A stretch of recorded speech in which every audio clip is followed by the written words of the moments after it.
नमस्कार। मैं सुमलता शर्मा लाई हूँ एक नया टॉपिक जो आज के समय की सबसे ज्यादा जरूरत है। मन को शांत कैसे रखें। आज युवा हो या कोई बड़ा, हर कोई एक ही बात कहता है, मन बड़ा अशांत है, हमेशा चिंता लगी रहती है। भाई ये मानव जीवन है, बड़ा अनमोल है। अगर आप उसको ऐसे ही कहते कहते खो दोगे तो जीवन पता नहीं कब समाप्त हो जाएगा। ऐसी सोच से बाहर आने के लिए मैं कुछ टिप्स बताऊंगी, ध्यान से सुनना। भी हमारे मन में कई प्रकार की विचारधाराएं चलती रहती है। कुछ लोग उस पर कंट्रोल कर लेते हैं, समझदार होते हैं, बुद्धिमान होते हैं, कुछ उनके नियंत्रण से बाहर हो जाता है। तो उन विचारों को एक नई दृष्टिकोण देने के लिए आज ये वीडियो बना रही हूँ, उनको ये संदेश देने के लिए कि मन को शांत कैसे रखा जाए।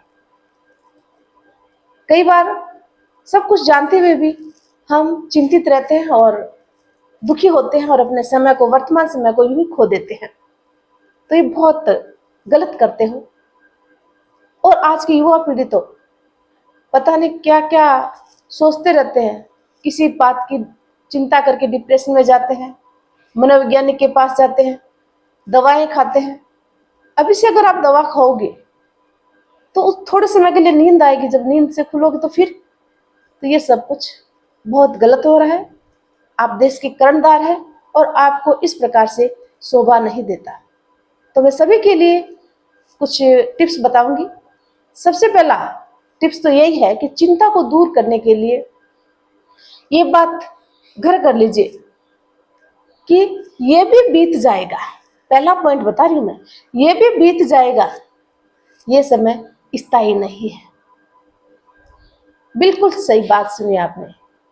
जी हाँ, चाहे कितनी ही विकट परिस्थिति क्यों ना हो, चाहे कैसी स्थिति क्यों ना हो, जीवन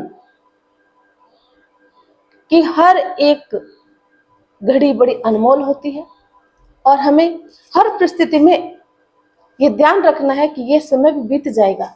समय कभी स्थायी नहीं होता और नहीं समय रुकता है। अगर हम चिंता में खोते जाएंगे तो चिंता तो वैसे ही बनी रहेगी, जिससे स्वास्थ्य खराब रहेगा। हाथ क्या लगेगा, कुछ नहीं।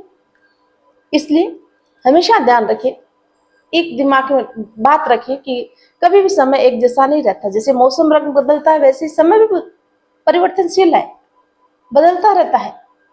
मानव की प्रवृत्तियां ही बदलती रहती है, एक जैसा कभी भी मन भी नहीं होता है। तो क्यों दुखी होते हो? अपने जीवन में शांति खोजिए, है ना। तो ये भी समय बीत जाएगा। इसके लिए आप अच्छी अच्छी पुस्तकें पढ़ें, स्वाध्याय करें, लोगों से मेल मिलाप करें, अच्छी अच्छी बातें पढ़ें और ये ध्यान में रखें कि ये समय भी बीत जाएगा। भविष्य की चिंता नहीं करें, हमें वर्तमान में जिए। सबकी आत्मा अलग अलग यात्रा लेके आती है। हम किसी दूसरों को देख करके चिंतित ना हो, अपने पास जो है उसी में संतुष्ट रहे।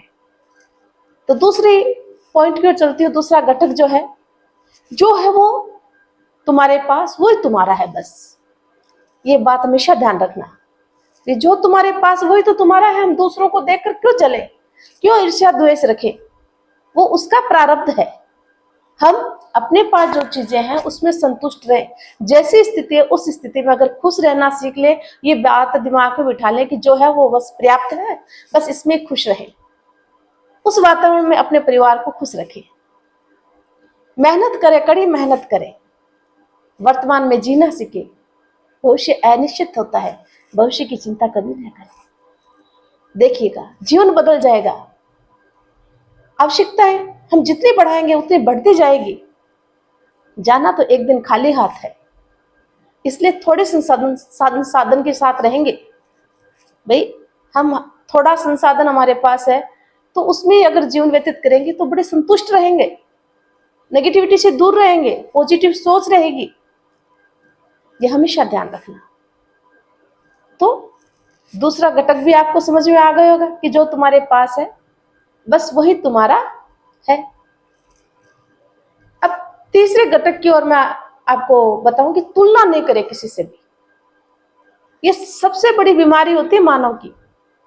वो एक दूसरे से तुलना करने प्रारंभ करते हैं। देखो अमुक व्यक्ति के पास क्या है, वो कितना खुश है, बस अपना समय तो ऐसे ही खो देते हैं और दूसरों को देख देख के जलते रहते हैं, ईर्ष्या द्वेष रखते हैं। उसका प्रारब्ध है वो। हम क्यों किसी को देख करके जलें, क्यों किसी को देख करके जो है मन में ईर्ष्या और द्वेष पैदा करें? बहुत गलत है ये। इसलिए हम कभी भी किसी की तुलना किसी से ना करें। हम बच्चों को भी यही सिखाएं कि आप जो कर रहे हो बहुत अच्छा कर रहे हो, दूसरे बच्चों से उनकी भी तुलना ना करें। नहीं, हम अपनी आर्थिक स्थिति की किसी से तुलना करें। हम जितना हमारे पास है बस वो हमारा है, हमारा पर्याप्त है, हम उसमें खुश रहें, जिंदगी ही बदल जाएगी। हमेशा ध्यान रखना। तो ये कुछ छोटी छोटी बातें जो होती है, ये घटक होते हैं, वो निश्चित रूप से आपको जीवन जीने की एक नई दिशा देगा, इसमें कोई दो राय नहीं है। चौथा पॉइंट बहुत जानदार है। चौथा पॉइंट है कि हम गहरे सांस लें और उस गहरी सांस लेकर के विचारों को बहने दें। जैसे मान लो हम नाक से गहरी सांस ले रहे हैं तो 4 सेकंड तक रोकिए उसे, जैसे, फिर उसको मुंह से धीरे धीरे निकालते जाइए। ऐसे आप अगर मेडिटेशन करेंगे, गहरी सांस लेंगे, तो आपके मन को बड़ी शांति मिलेगी। 5 और 10 मिनट निश्चित रूप से आपको इस प्रकार से जो है ये व्यायाम और मेडिटेशन करना चाहिए। धीरे धीरे आदत में आएगा तो समय भी बढ़ता जाएगा और असीम शांति भी आपको प्राप्त होगी। तो चौथा घटक को भी आप समझ गए होंगे। पांचवा घटक है कि छोटी छोटी बातों में लुत्फ उठाना सीखे। मान लीजिए आप प्रातःकाल जल्दी उठते हो और उठ करके फिर अपना दैनिक कार्य करके गरम गरम चाय पीते हो, उस चाय की चुस्की का भी आनंद लीजिए। अब गर्मी का मौसम है, बालकनी में या टेरेस पे बैठ करके, सीढ़ियों में बैठ करके आप ठंडी ठंडी हवा का भी आनंद ले सकते हो। आसपास में कहीं पर छोटे छोटे बच्चों की किलकारी है, उसको सुन करके भी आनंद ले सकते हो। तो आनंद के कोई हम एक उसका दायरा नहीं होता है। आनंद उठाने की खुद की मन की खुशी होती है। ऐसा नहीं कि हमारे पास बहुत पैसा हो तभी हम आनंद उठाएं। आनंद जो कुछ भी है उससे भी हम आनंद उठा सकते हैं। इस बात का भी आप ध्यान रखना। मैं कह रही हूँ जिंदगी ही बदल जाएगी। उसके बाद हम आगे बात करते हैं कि भगवान या ब्रह्मांड पर भरोसा करें। कितने लोग हैं जो ऐसा सोचते हैं, भगवान को पूछते हैं और करते हैं, उसके बावजूद हम क्या करते हैं कि भगवान है कि नहीं है, संदेह की दृष्टि से हम देखते हैं। भगवान के मंदिर में जाकर खड़े होते हैं तो भगवान हमारी सुनेगा कि नहीं सुनेगा, पता नहीं क्या क्या प्रश्न होते हैं, परंतु ये बहुत गलत है। मान लीजिए कोई ऐसी परिस्थिति बन गई कि आपका धीरे धीरे सब कुछ खत्म हो रहा है।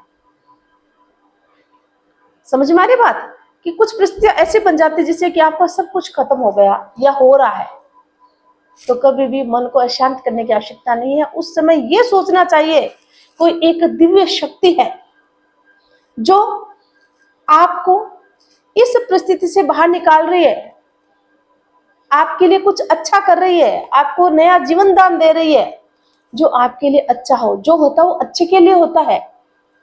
यह जब बात दिमाग में आएगी तो मन को असीम शांति मिलेगी।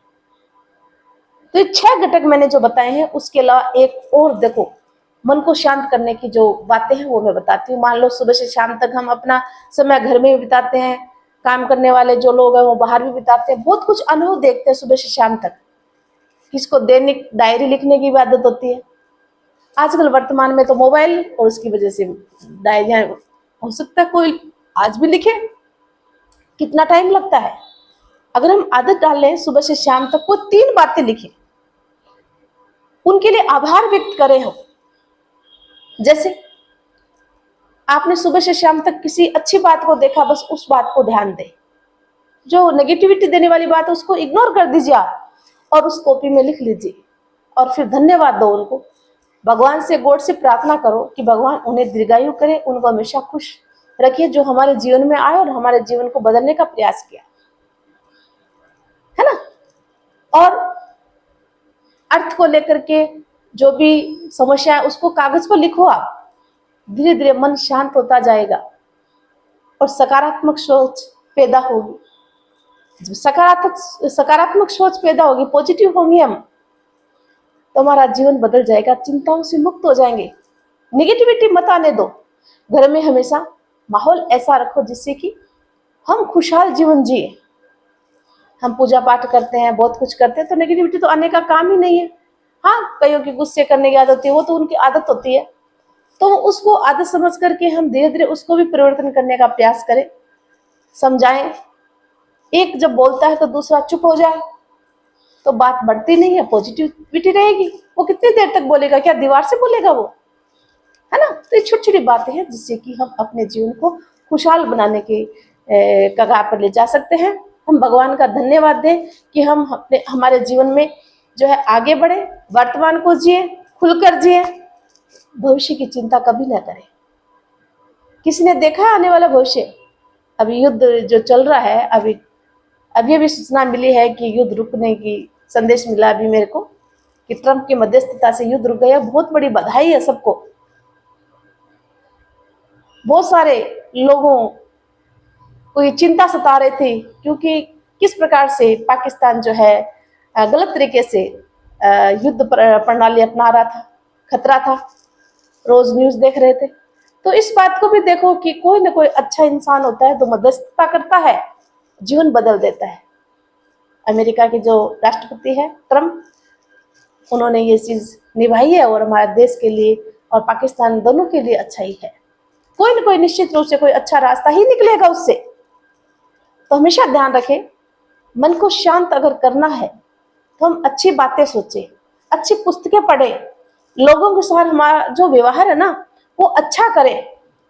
बुरा तो कोई भी कर सकता है, लड़ाई भी तो कोई भी कर सकता है। छोटी छोटी बातों को इग्नोर करना सीखे, है ना। अच्छी बातें उनको याद रखें, बुरी बातों को भुलाने का प्रयास करें। हम हर वक्त दूसरों की बुराई ना करें, है ना। बुराई में रस लेना बुरी बात होती है, उतना ही अच्छाई में अगर रस लेना तो माहौल ही बदल जाता है। नहीं तो हम परेशान होते हैं ना, दूसरों को परेशान करते हैं। ये भी एक मन को शांति देने वाली बात होती है। तो पूरा जो टॉपिक मैंने अभी आपको बताया, उस टॉपिक का सार क्या है, उससे क्या संदेश हमें मिलता है? हमारा जो मन है, हम जैसा चाहे वैसा करता है, हम इसको जैसा मोड़ना चाहे वैसे कर सकता है। ये डिपेंड करता है हमारे ऊपर। अगर हम मन को शांत रखना चाहें, उसको शांति सिखाएंगे तो वो शांत रहना सीखेगा। हर वक्त उसको पजल्ट करना रखेंगे तो वो पजल्ट रहेगा। सकारात्मक सोच देने की कोशिश करेंगे तो सकारात्मक रहेगा। जितना हो सके चुप रह करके अपने जीवन को व्यतीत करो। मन को सिखाओ कि तुम शांत रहो, जहां आवश्यकता होती है वो बोलो। मैं कह रही हूँ जैसा सिखाओगे मन वैसा सीखता जाएगा, परंतु थोड़ा धैर्य रख करके। जितना आप धीरे धीरे उसका अभ्यास करोगे, अभ्यास के माध्यम से आप अपने मन को शांत रख सकते हो। तो आज वर्तमान में ये बहुत ही भयानक स्थिति है कि जो देखे छोटा बच्चा भी टेंशन में, बड़ा भी टेंशन में, युवा भी टेंशन में, बूढ़ा भी टेंशन में। भाई ये टेंशन नाम की बीमारी क्यों? बहुत गलत है। तो आज की इस बात को, इस वीडियो को देख करके आप कभी भी टेंशन नहीं करना। जैसी स्थिति है उस स्थिति में जीना सीखो। ये पैसा वो आज है कल नहीं है, लक्ष्मी अस्थायी है। कभी घमंड नहीं करना चाहिए, अहंकार नहीं आना चाहिए, और हम बड़े बोल न बोले, और हम मस्त रहे। किसी को ऐसा शब्द नहीं बोले कि जो हमारी मानसिकता को तनाव दे। कम बोलो, व्यवहार अच्छा रखो, ज्यादा बोलने की आवश्यकता नहीं होती है। कम बोल करके हम अच्छा व्यवहार रख सकते हैं। यह कभी जरूरी नहीं है कि हम ज्यादा बोले तभी हमारा व्यवहार अच्छा होगा, है ना। तो बहुत ज्यादा संबंध हमारा रखते हैं किसी के साथ तो टूटने का भी डर रहता है। इसलिए यदा किदा कभी कभी किसी को याद कर लो जब आवश्यकता हो। हम तो ऐसे अपने परिवार में मस्त रहते हैं, कहाँ टाइम मिल पाता है ना। तो हम इतना थोड़ा सा दायरा बनाकर अपना जीवन जिएंगे। कभी कभी आप अपने बच्चों को, आप अपने परिवार को कहीं घूमने ले जाओ। कोई जरूरी नहीं है 5 स्टार होटल में जाए तभी हम इंजॉय कर सकते हैं। हम कोई मंदिर जा सकते हैं, और कोई खुला मैदान है, पार्क है, वहां जाकर भी टहल सकते हैं, और नहीं तो छत का भी आनंद ले सकते हो। छत पर अगर आप घूमोगे तो बड़ा आनंद आता है। तो छोटी छोटी बातें दिमाग में रखेंगे और अपनी समस्याएं किसी को बताएंगे नहीं। जब हम अपनी समस्याएं किसी को बताते हैं ना, तो ज्यादा चिंता करते हैं। कोई दूसरा समाधान नहीं देगा, समाधान हमें खुद को ही निकालना पड़ेगा, खुद को मेहनत करनी पड़ेगी, कड़ी मेहनत करना पड़ेगा, संघर्ष करना पड़ेगा। ये नहीं देखें कि वो बड़े सुख से सो रहे हैं, वो अपने जीवन को आनंदमय व्यतीत कर रहे हैं, हम क्यों इतने दुखी हैं। इस बात को हर वक्त अगर हम दिमाग में रखेंगे तो हम ज्यादा से ज्यादा, कुछ नहीं होगा, हमारा स्वास्थ्य गिर जाएगा। जिसके बारे में सोच रहे हो उसको क्या पता हम किसके बारे में सोच रहे हैं, क्यों सोचे। इससे अच्छा हम भगवान के बारे में सोचे ना। जब भी समय मिले हम ईश्वर की प्रार्थना करें, ईश्वर की पूजा करें, अपने घर को, अपने परिवार को एक उसको समेट के रखें, उनके साथ बैठे मिले बात करें। बच्चे व्यस्त रहते हैं, जितना बोले उतना पर्याप्त है, कोई जरूरी नहीं वो ज्यादा बोले। जैसे बड़े बच्चे हो रहे हैं तो उनके पास भी अपना समय होता है, तो जितना बोले उसमें अपने को खुशी मिलनी चाहिए कि बच्चों ने जब 2 शब्द भी बोल दिए, बहुत खुशी की बात है ना। तो इसलिए आज का जो टॉपिक है, उस टॉपिक के पीछे मेरा एक ही मकसद है इस वीडियो बनाने के पीछे, कि आज हर कोई इस बात को लेकर परेशान है कि मैं चिंता में हूं, मेरा मन शांत नहीं है। तो निश्चित रूप से इस वीडियो को देख करके और आप अपने विचारों को, अपने विचारों के दृष्टिकोण को बदलने का प्रयास जरूर करेंगे, जिससे कि आपका मन जो अशांत है वो शांत रहना सीखेगा और आपका जीवन बड़ा सुटेबल हो जाएगा, बड़ा सुंदर हो जाएगा। तो जो चैनल पर नए हैं, चैनल को सब्सक्राइब करना ना भूलना, लाइक और शेयर करना ना भूलना। जुड़े रहे ऐसे ही, फिर नए वीडियो के साथ मिलते हैं, कुछ नया लेके आते हैं। और आप सभी का बहुत बहुत धन्यवाद जो वीडियो मेरा देखते हैं, तहे दिल से धन्यवाद। फिर लाते हैं कुछ नया। तब तक जय हिंद, जय भारत।